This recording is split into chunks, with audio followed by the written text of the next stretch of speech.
Oi, gente! Tudo bem? Eu voltei, então, depois de muito tempo, eu e o Antônio, e a gente tá aqui no nosso estúdio improvisado porque eu queria um lugar um pouco melhor iluminado. Então, talvez tenha um pouco de eco, mas enfim, eu vou tentar arrumar tudo quando eu for editar o vídeo, tá? Eu tô muito feliz de ter voltado, porque foi vocês mesmos que ficaram com saudade dos vídeos e eu fiquei lisonjeada, porque eu nunca imaginei que alguém realmente assistisse os meus vídeos. Foi muito incrível isso. Tchau, Antônio! Então, eu decidi fazer o que eu vi muitas pessoas fazendo no Instagram, que foram as suas melhores leituras de 2019.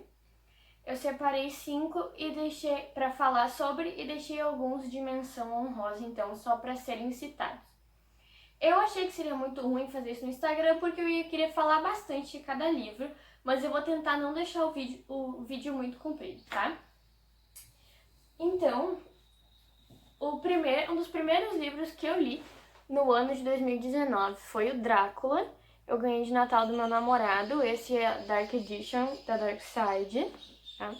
Ele é bem bonito, mas a tinta dele vai saindo aos pouquinhos, tá? E então eu tava com muito medo porque ele é gigante, só que ele tem, a partir da página, se eu não me engano, 434, são informações extras sobre como isso marcou o mundo, cartas do Bram Stoker, aqui tem rascunhos da escrita dele pro livro, tem informações a mais e tem sobre os filmes que foram feitos a partir da história do Drácula também. Então, eu não sabia o que esperar, eu achei que eu ia morrer de medo, porque sinceramente foi a minha primeira leitura de terror. E foi assim, foi incrível, é muito legal. O estilo da narrativa que varia entre cartas entre os personagens e entre o diário da Mina Harker, se eu não me engano. Eles são muito demais, porque é bem diferente e é de 1800 e pouco. Eu não vou dizer a data exatamente porque eu não me lembro. Mas então era super inovador, então eu não estava esperando por isso, eu esperava uma narrativa antiquada, assim, de livro clássico. Então foi uma surpresa muito agradável. E tem aventuras, tem terror, mas ao mesmo tempo não é um terror sobrenatural que tu chega a dizer, nossa, que ridículo, isso é inacreditável. É mais um efeito psicológico, assim, de assustador, que ele faz com uma caracterização do espaço muito boa, que dá muito mais medo do que se fosse uma coisa de fantasma. É muito legal e deixa na expectativa até o final. Outro que eu separei foi o Coração Satânico. Esse eu fiz resenha com meu pai lá no Instagram, vocês adoraram, então a gente fez até mais uma resenha em família. E esse se eu não me engano, Nova York nos anos 40, que um detetive particular é contratado por um cara meio misterioso para procurar um cantor de soul do negro de alguns anos atrás que simplesmente desapareceu, o Johnny Favorite. E começam a acontecer coisas macabras assim com ele, mas também não sobrenatural, coisas assim que dá um nervoso, sabe? Porque não tem explicação e começa a dar uma raiva e tu quer entender o que tá acontecendo. Porque parece que o cara, assim, tudo que tem pra dar errado, dá errado com ele. E aí tu fica naquela expectativa, naquela ansiedade. Eu li esse livro muito rápido. O meu pai também leu ele muito rápido e ele é uma pessoa que lê bem devagar. É incrível, assim, não dá vontade de largar o livro. Aí, outro que eu separei, que foi uma das minhas primeiras leituras também, em 2019, foi A Redoma de Vidro. Eu botei também resenha lá no Insta. E foi, assim, uma das leituras que mais me marcaram, talvez, da vida. Porque é uma carta aberta sobre o suicídio. Só que não fala de uma pessoa que o jeito que as pessoas estereotipam a depressão. Não é que tu se sente o tempo inteiro triste, é que tu perde a vontade de viver e as pessoas não entendem isso. E a Silvia Plath trouxe isso tão abertamente, porque provavelmente era o que ela estava sentindo, e abriu, assim, os olhos das pessoas pro jeito como a gente vê e estereotipa pessoas deprimidas e pessoas que tentam se matar. Então, tipo, me tocou muito, porque tinha uma época que eu era deprimida, assim, eu era muito pra baixo e as pessoas julgavam como se fosse mal agradecida, como se eu fosse uma pessoa triste, só que não é isso, e as pessoas não entendem. Então eu me identifiquei, eu finalmente percebi que isso é um problema que todo mundo que tá deprimido, que tem depressão, passa. Então foi ótimo pra mim, naquilo eu me identifiquei e eu comecei a me sentir normal perante tudo isso. Então foi ótimo, assim, pra eu virar essa bolha de felicidade aqui. Outra também foi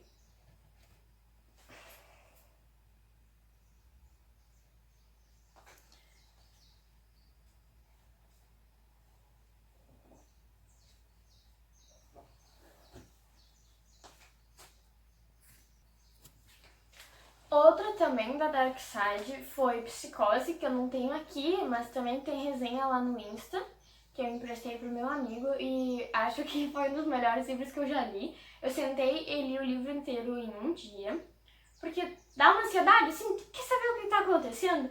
E ao mesmo tempo dá uma atenção e é um suspense muito bem elaborado, não faz a menor ideia do que realmente está acontecendo. E dá, o coração bate rápido, assim, dá um nervoso, dá vontade de continuar lendo, dá um pavor também, e dá um uou com aquele final, porque o final é demais, é sério.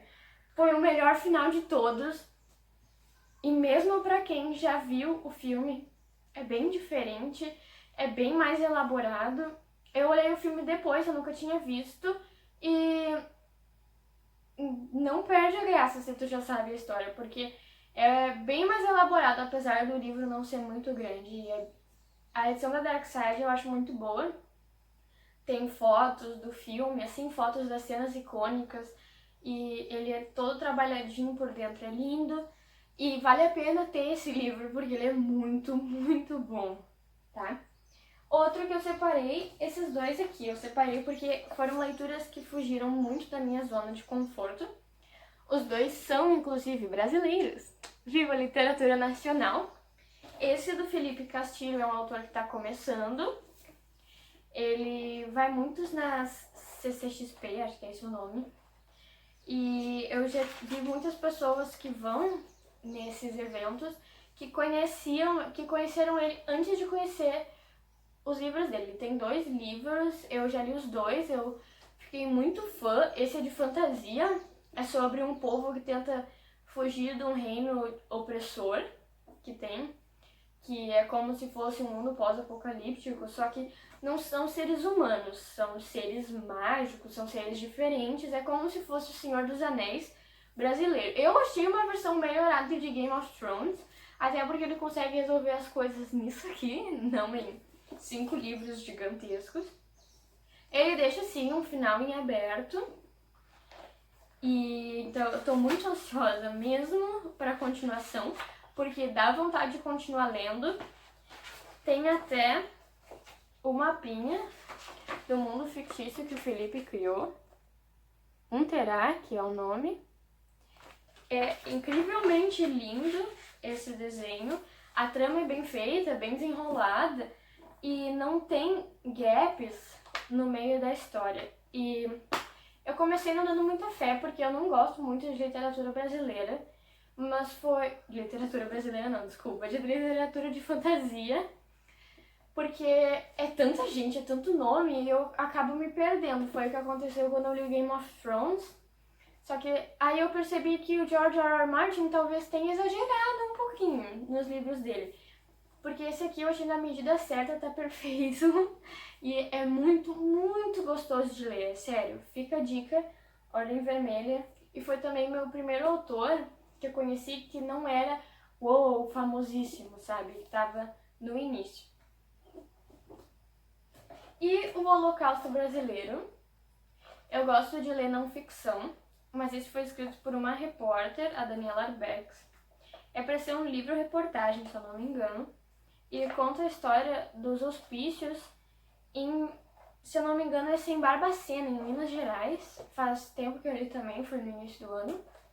E é uma história real, é extremamente emocionante o jeito que ela buscou as pessoas que participaram desse genocídio, porque é horrível, é como se fosse uma versão dos campos de concentração aqui no Brasil. As pessoas eram jogadas no hospício porque elas incomodavam em casa, porque eram mulheres com opinião própria, porque eram gays, porque eram negros, eram escravos que incomodavam, não era realmente, não precisava ser louco. Eles morriam de frio, de fome, eles eram simplesmente atirados lá. Tinha um monte de doenças, foram pouquíssimas as pessoas que sobreviveram. E aí ela retrata a vida dessas pessoas também, tentando se realocar na sociedade depois. É muito emocionante e é muito lindo.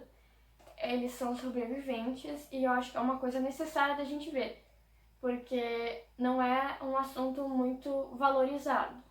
A gente quase nunca escuta falar sobre essas mortes em massa que tinham no hospício, inclusive até o início do século XXI, tá? E agora, as menções honrosas.